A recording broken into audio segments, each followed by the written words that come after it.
നമസ്കാരം. കേരളം ഒരു വലിയ സാമ്പത്തിക പ്രതിസന്ധിയിലൂടെ കടന്നു പോവുകയാണ്.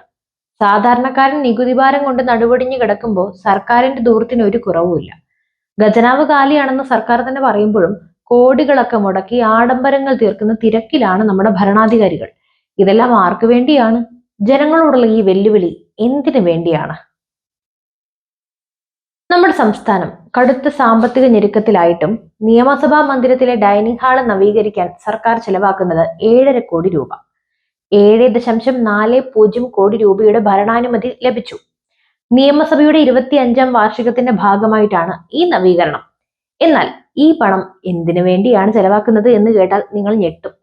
തറയിൽ ഇറ്റാലിയൻ മാർബിൾ പാകാൻ വേണ്ടി മാത്രം 1.41 കോടി രൂപ, പാനലിങ്ങിനും ഗ്ലാസ് പാർട്ടീഷനും 1.17 കോടി രൂപ, പ്രീമിയം കർട്ടനുകൾക്ക് 21 ലക്ഷം രൂപ.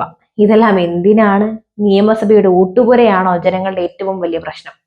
അടിസ്ഥാന ആവശ്യങ്ങൾക്ക് പോലും പണമില്ലാത്തൊരു സംസ്ഥാനത്ത് ഈ ധൂർത്തൊക്കെ ആർക്ക് വേണ്ടിയാണ്? നിയമസഭയിലെ ഈ ധൂർത്ത് ഒരു ഒറ്റപ്പെട്ട സംഭവമല്ല. മുഖ്യമന്ത്രിയുടെ ഔദ്യോഗിക വസതിയായി ക്ലിഫ് ഹൗസിൽ കഴിഞ്ഞ 4 വർഷത്തിനിടെ ചെലവഴിച്ചത് 4 കോടിയോളം രൂപയാണ്.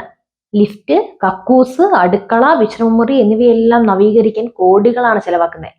ഇതിൽ ഏറ്റവും വിചിത്രമായ ചെലവ് ഒരു ചാണകക്കുടി നിർമ്മിക്കാൻ ചെലവാക്കിയ തുകയാണ്. 4.40 ലക്ഷം രൂപ. ഒരു ലൈഫ് മിഷൻ വീട് നിർമ്മിക്കാൻ സർക്കാർ നൽകുന്നത് 4 ലക്ഷം രൂപയാണെന്ന് ഓർക്കണം. സ്വന്തമായി വീടില്ലാത്ത ആയിരക്കണക്കിന് കുടുംബങ്ങൾ കേരളത്തിലുണ്ട്. ഒരു സാധാരണക്കാരൻ ഒരു കൂര വെക്കാൻ സ്വപ്നം കാണുമ്പോൾ മുഖ്യമന്ത്രിക്ക് ചാണകക്കുഴിക്ക് പോലും ലൈഫ് മിഷൻ വീടിന്റെ തുകയേക്കാൾ കൂടുതൽ വേണം.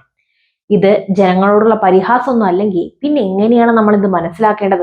ഒരു സർക്കാർ അധികാരമേൽക്കുമ്പോൾ ഔദ്യോഗിക വസതികളും ഓഫീസുകളും നവീകരിക്കുന്നത് സാധാരണമാണ്. എന്നാൽ അത്യാവശ്യമായ അറ്റകുറ്റപ്പണികൾ മാത്രം ഒതുങ്ങേണ്ടതാണ് ഇത്തരം കാര്യങ്ങൾ. ആഡംബരങ്ങൾക്ക് വേണ്ടി പൊതുപ്പണം ഇങ്ങനെ വാരി എറിയുന്നത് ധാർമ്മികമായി ശരിയായി കണക്കാക്കാൻ സാധിക്കുമോ? ഇതിനു മുമ്പും ഇത്തരം വിവാദങ്ങൾ ഉണ്ടായിട്ടുണ്ട്.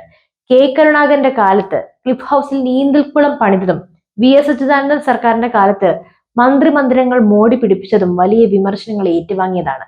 അന്ന് വിജിലൻസ് അന്വേഷണം വരെ നടന്നു. എന്നാൽ അതെല്ലാം ഒരു പാഠമായി ഉൾക്കൊള്ളാൻ ഇപ്പോഴത്തെ സർക്കാരിന് കഴിഞ്ഞിട്ടില്ല. അതിനേക്കാളും വലുതാണ് ഇവിടെ ചെയ്യുന്നത്.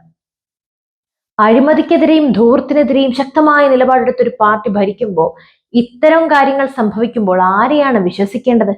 സാധാരണക്കാരുടെ നികുതിപ്പണം എന്തിനൊക്കെയാണ് സർക്കാർ ഉപയോഗിക്കുന്നതെന്ന് ജനങ്ങൾക്കറിയാൻ അവകാശമില്ലേ? കേരളം കടക്കെണിയിൽ ഇങ്ങനെ മുങ്ങി താഴ്ന്നുകൊണ്ടേയിരിക്കുകയാണ്.